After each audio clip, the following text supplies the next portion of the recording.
Okay, this is us looking at the 2 mallet exercise. The biggest challenge of the 2 mallet, key signature, meh, it's alright. 3 sharps, we don't like sharps, but there's only 3 of them, so that's okay. So we're in A major, so you want to definitely perfect running A major scales. The real challenge of this, I believe, is seeing things in 3/8 time and being able to appropriately read the rhythms that you're looking at. So when we see 3/8, the information that it's telling us is real obvious. There are 3/8 notes per measure. So the easiest way to see this would be a group of 3/8 notes. They don't get a 3 over top of them because it's not a triplet. It is just normal eighth notes.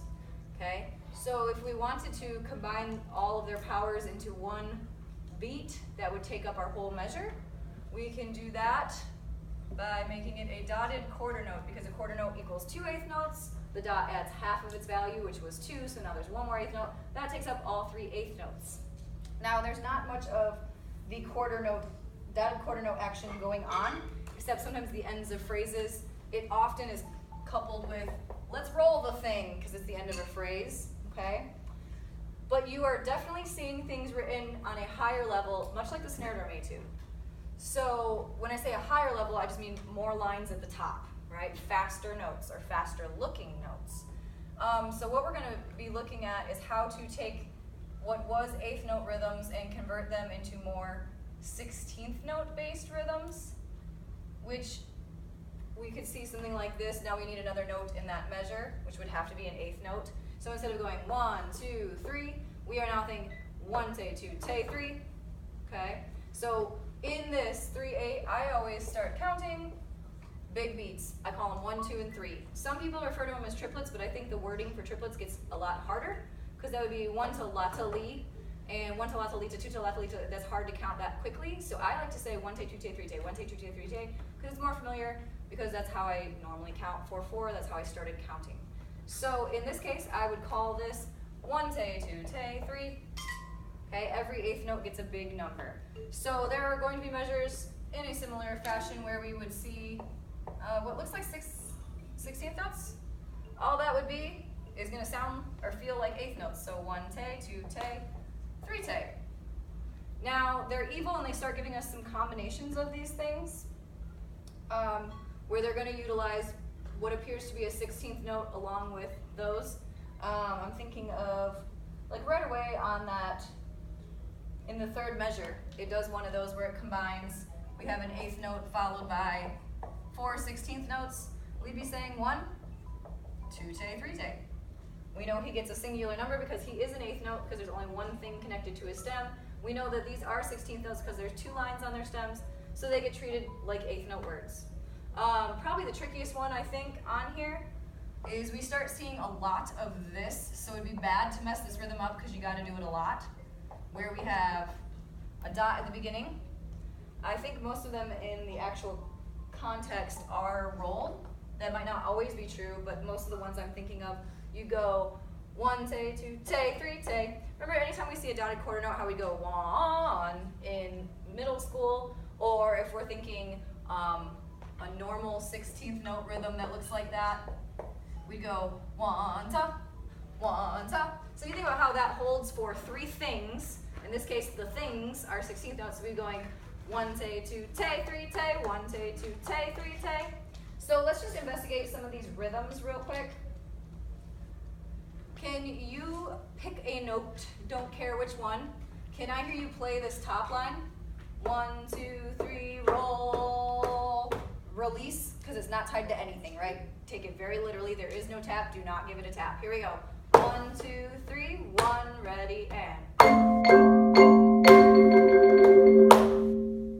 Nice. Now, can I hear this first measure only? We're definitely going to be thinking our with our voice. 1, 2, 3. Here we go. 1, 2, 3, 1, ready, and. Nice. Play me this next measure. 1, 2, 3, 1, ready, and. Nice. 1 te, 2 te, 3 te, same thing, go.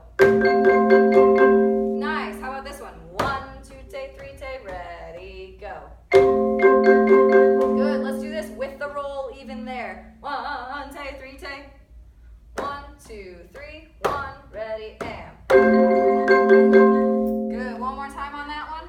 1, tay, 3, tay, ready, go. Nice. Okay, so let's look at this just from a rhythmic standpoint for a second here. Let's not worry about any of the pitches we are seeing on the page. Let's simply pick a note and simply worry about rhythms. Realize this book is weird.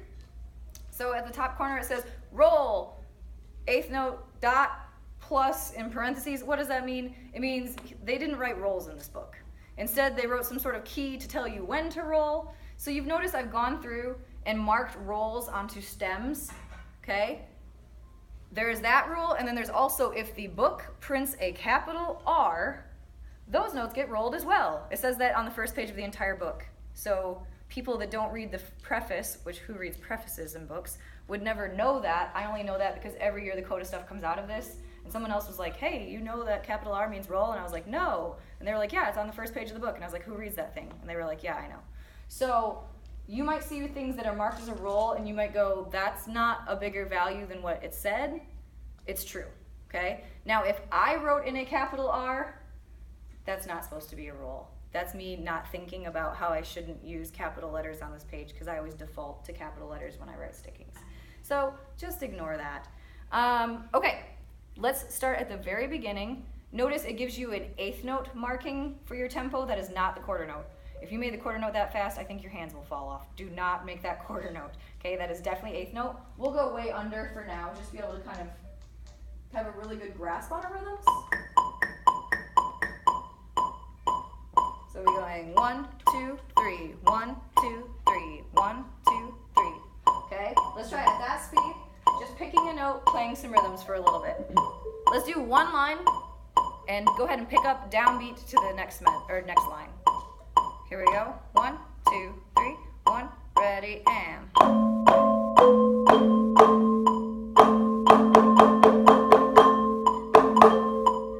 Same thing. 1, 2, 3, 1, ready, and you're thinking 1, 2, 3, 1, 2. 1, 2, tay, 3, tay, 1, tay, 2. Tay 1. Nice. Now the next line looks very much like normal 16th note rhythms.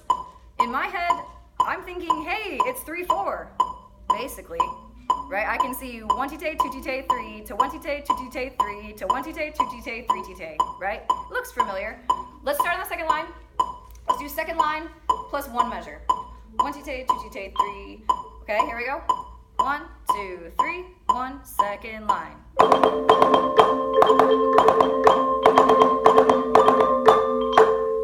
Not bad. Make sure we stretch those eighth notes out. Another case of the easy stuff will dupe us because we're so focused on the hard rhythms, right? So you gotta be really on the lookout for normal eighth notes in this or anything larger than a normal eighth note, okay?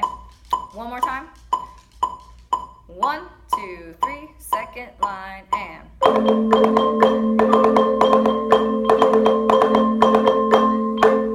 Good. Even though it seems kind of silly, I think I would start like this at home. I would probably go even slower than 120, and I would work on stickings with the correct rhythms, and then start assigning more pitches to it, okay? You could get a lot of work done on a practice pad for this exercise, okay? It doesn't even need a keyboard at first. All right, let's jump to third line, second measure. These are more like some of the stuff we read off the board, so I think we could read a little bit farther. Let's try to take it from third line, second measure, up to the downbeat of B. Here we go. Third line, second measure, not the first measure. Here we go. 1 tay, 2 tay, 3 tay, 1 tay, ready, go.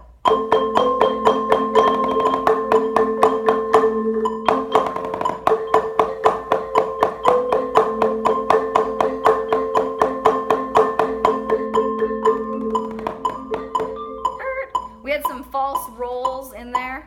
Okay, there was a couple false rolls. I was one of them too. No worries. Just keep watching. Really careful for when to roll the dotted quarter or dotted eighth or when not to roll it. One more time, same chunk. 1, 2, 3, 1 tay, ready, and 1 tay, 2 tay, 3 tay, 1 tay, 3 tay, 1 tay, 2.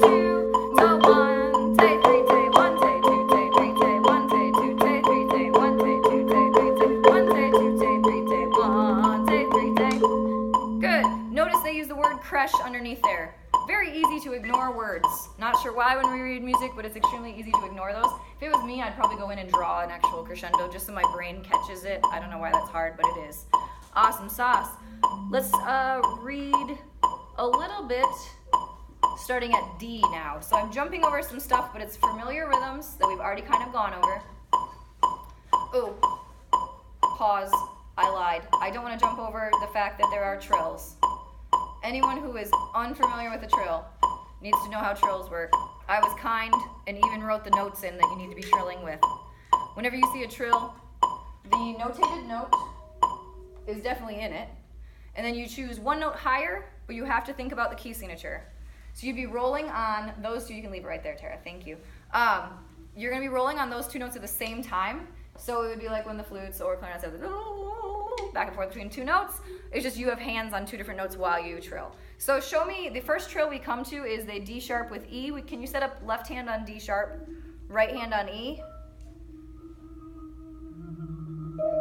Cool, go ahead, yep.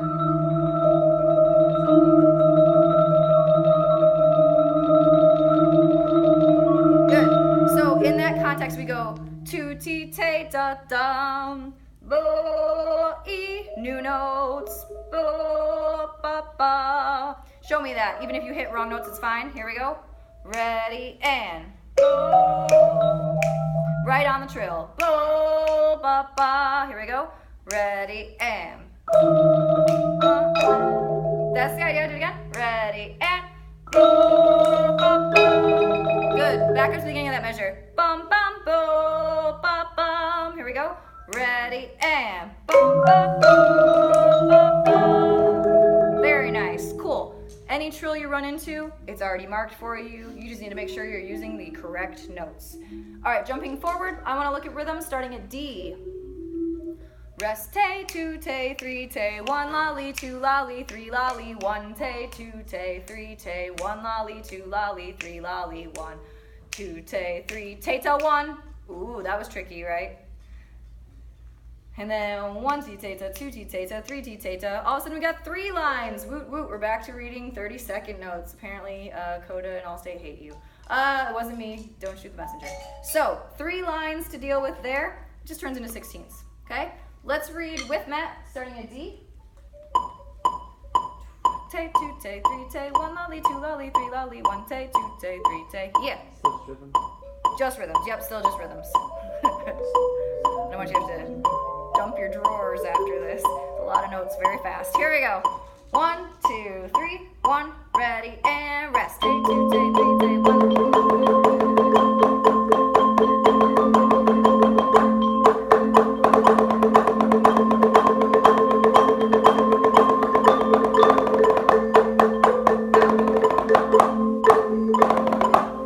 Cool, so we stop somewhere on the 4th line of D. Okay, that is the idea. So those seem very quick, the 16th notes. Realize you got one hand holding still, the other hand jumping, same notes over and over again. A, G sharp, G sharp, G sharp, F sharp, F sharp, F sharp is much easier than it looks, okay? Of course, you'd want to work this out way slow. I also would let you know when we get audition packets what tempo I might expect, and I will likely not be choosing high ends of any of these spectrums, okay? I'll probably put you close to it, but not high on the spectrum. So I would just start working rhythms now. Make sure you understand exactly how every single rhythm works.